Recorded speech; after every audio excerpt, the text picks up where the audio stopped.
Hello, happy Monday. How's it going? Welcome. I am Julie with Balance Life with Julie. Hang on, I'm just like setting up my camera. With I'm Julie with Balance Life with Julie, and I love doing Q&A Mondays. So for those that don't know, I'm a regenerative health practitioner and a holistic nutritionist. And on Mondays, I like to answer questions that I get during the week. I also today want to talk about the fact that I got my mercury fillings removed finally. I don't know why I waited so long, but I'll talk about that shortly. So, I'm a regenerative health practitioner. And for those of you that don't know what regenerative health is really focused on addressing the root causes of chronic illness and dis-ease within the body. I really do believe strongly that health begins at the cell level. So everything that I utilize for my own personal health and also recommend to my clients is always keeping that in mind, that principle of that health begins at the level, illness begins at the cell level. And when someone is dealing with chronic illness, we kind of work backwards and go, okay, what are the barriers to creating health for this person? And how can we remove those barriers and support the body in such a way that the body heals itself, right? Your body is self-healing, but it can't heal itself if it's in a toxic environment. You're not getting enough nutrients. There's parasites that are running rampant in your system. They've taken over your nervous system and different organs. And, you're surrounded by toxicity and EMFs. Those are all the barriers to health, right? So we want to be addressing that in protocols. So I have a really simple question that I'm going to tackle first. Then I've got a little bit more of a complex question, and then I want to talk about my getting the fillings out and what I'm going to be doing going forward. So the simple question somebody asked me on social media was, what is my process for washing vegetables? Now, some people don't know that they need to wash their veggies. So there's a couple things. I try my best to buy organic. And in the summertime, when a friend of mine who's a regenerative farmer is growing his veggies, we generally buy from him. And I also grow some of my own food. I grow sprouts at home year round because it's so easy to do. And in terms of washing veggies, fruits, that kind of thing, we use vinegar. We have filtered water in our house. And so we tend to clean out the sink or, have a bowl, depending on what it is that we're washing, and put some not vinegar, baking soda, put baking soda in. And I'm thinking vinegar because some people use baking soda and vinegar, but you don't want to use vinegar because vinegar is going to mess with the enzyme profile of the veggies, and you don't want that. So baking soda only is what we use with water, and let those soak, and then let them clean up or rinse them off afterwards. So that's what we like to do in our household. And of course, the focus is always on organic or regeneratively grown produce. That is our preference in this household because there are so many toxic chemicals, herbicides, pesticides that are sprayed on food. And most of the food that is sold in grocery stores is not organic, and it is GMO. And how should I word this? When you're putting GMO foods into your body, especially foods that are full of toxic chemicals, herbicides, pesticides, your body just doesn't know what that information is. Like it doesn't understand it and recognize it as food.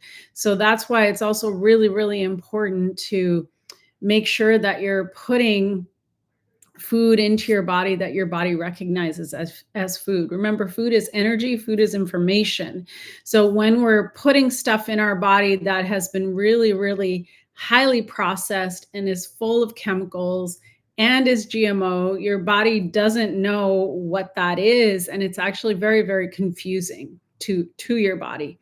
So that's that question. Somebody else asked how to address IBS. Okay, so this has to do with the gut. IBS, irritable bowel syndrome. Unfortunately, more and more people get diagnosed with gut issues. So even though in what we're sold in marketing and advertising, and even the way that we're kind of pressured through our family groups and our social groups to consume processed foods and fast foods and GMO foods, a lot of meat, a lot of dairy.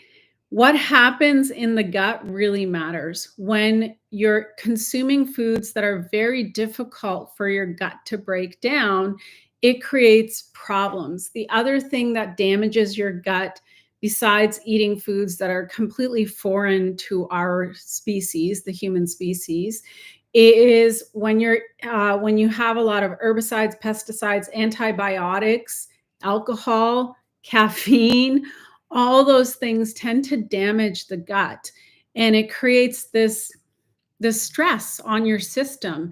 Now, several months ago, maybe it was last year, I think it was last year, I read a book by a gastroenterologist who looked at something like 300,000 colons over the course of his practice. And he found that the people that had the most damage to their colon were people who had a high meat and dairy diet. And the reason is that that is so difficult for your body to break down that it is not uncommon for there to be, pockets that develop in the colon, just like weird things happening. And I do clinical iridology. So sometimes when someone, when they are doing a one-on-one consult with me and they send me a picture of their eye, I can see what's going on in their colon by how it's presenting in their eyes. So there can be these pockets, there can be collapses within the colon. There are going to be all of these issues. And the way to reverse that is to really think about first is consuming a diet that is natural to us as a species. That's the first thing. So remember that digestion. I don't know if I've spoken about this on a live before, but digestion always begins in the mouth. So we need to be aware of, like, what are the enzymes that are present in our mouth? What kind of foods can those enzymes break down? So the enzymes that are present in our mouth break down fruit and certain vegetables, non-starchy vegetables. So when we consume anything that is not that, we are getting into territory of consuming things that are not natural to us as a species. Now, culturally, we may be surrounded by it. You may have consumed certain things your entire life, but that doesn't mean that it's natural. So when you're dealing with IBS, we know that we're dealing with gut damage. In order to undo that gut damage, we need to start to shift towards a diet that is more natural to the species. And food can either leave alkaline ash or acidic ash in the body. Now, a lot of times I talk about acid foods, alkaline foods. What I really mean by that is foods that after digestion, they're leaving an acidic ash in the body, meaning that they are very, very dehydrating for the body, or they're leaving an alkaline ash, which means that they're very, very hydrating for the body. So a lot of the things that are part of most people's diet, like caffeine, meat, dairy, fish, processed foods, fast foods, grains, all those things, eggs, all those things tend to leave. They all leave an acid ash in the body, so they're very, very dehydrating. When it comes to our colon, if we can make digestion easier, start consuming foods that are easier for our body to break down, that are more natural for our species to be consuming, then it's going to make it easier for your body to start to recover. One of the most challenging things that our body does is digestion. And most people eat foods that are so complex in their digestive process that takes a tremendous amount of energy, and it actually really messes up the gut. think of it this way, the typical I used to be a part of this, business group, and we would have meetings at, like, 6:45 in the morning, and they would always serve eggs, bacon, bread, what else? Potatoes, like hash browns. Those were, like, primarily and a little bit of fruit, and coffee, of course. It takes so long for eggs and bacon to break down in the body that by if anybody who consumes eggs and bacon for breakfast, by the time you go to bed, by the time you've had your dinner in the evening and you go to bed, your breakfast still hasn't broken down. So just to give you an idea, an apple takes less than 30 minutes for your body to break down, digest, and absorb. So digestion is super, super simple. A piece of chicken can sit in your small intestine for 17 hours. So in order for us to have that energy freed up for our body to actually do repair work, we need to make digestion a lot simpler. And when it comes to damage to the colon, the other thing that's very, very important is detoxifying chemicals and heavy metals and also addressing parasites. Because when any kind of chronic health issue you're dealing with, whether it's autoimmune or IBS or anything like that, we know that there is a presence of parasites. So you absolutely have to address parasites, because if you don't, you're not going to be able to repair your body in the same way. Parasites go off.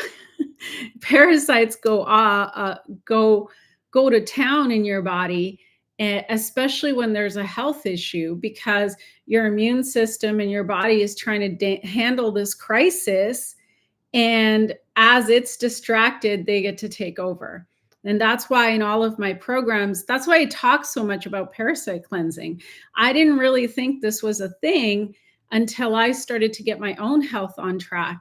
And I remember my fiance, Michael, used to always tell me, he's like, you need to do parasite cleansing. Need to do parasite cleansing. And I was like, what are you talking about? Um, and then I started to do parasite cleansing and saw the stuff coming out of me. And I was like, oh, wow, he was right. Actually, I'm on day 8 of a parasite cleanse right now. So Lori asked, are people born with acidic body chemistry, or is it purely from diet? So acidity within your body doesn't just come from the foods you're eating. It also comes from stress. This is why it is very, very important to learn how to manage your stress. You can do things like breath work, yoga, meditation to help bring that acidity down. Stress is a big factor. Chemicals in the body can also contribute towards an acidic system. Those are like the primary things. The biggest thing is obviously food, because it's something that we're doing multiple times a day. So in terms of, I hope I kind of answered the question on IBS, but number 1 is always, of course, diet change. Number 2 is addressing gut health by detoxing the chemicals and the heavy metals. And the third thing is, of course, addressing parasites. So if you want to learn how to do that in a very focused, proper, systematic way, I have a group program called Elevate that you can check out. I'm also a big, big believer in reducing the amount of toxic load that your body is having to deal with on a daily basis. And so one of the best things that you can do is start to learn what are the things to swap out, like how to improve the quality of nutrition you're putting into your body, how to, I wear EMF protection 24/7 because I know that I'm exposed to EMFs. We're all exposed to EMFs 24/7. And the biggest issue with EMFs is that EMFs disrupt the communication between your cells. And we have 75 trillion cells, 2 fluids, blood and lymph.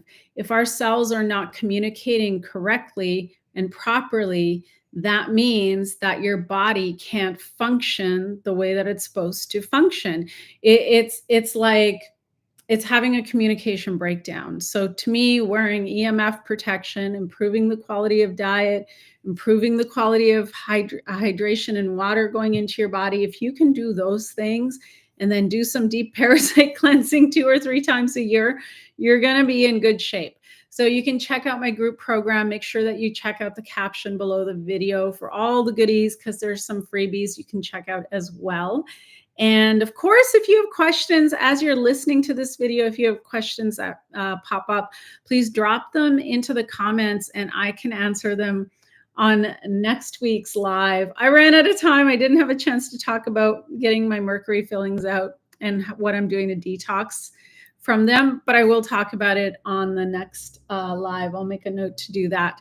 So thanks so much for being here. Thanks for being a part of my online community. Share this video with anyone who needs to hear this information, and I will see you on next week's live. Happy Monday.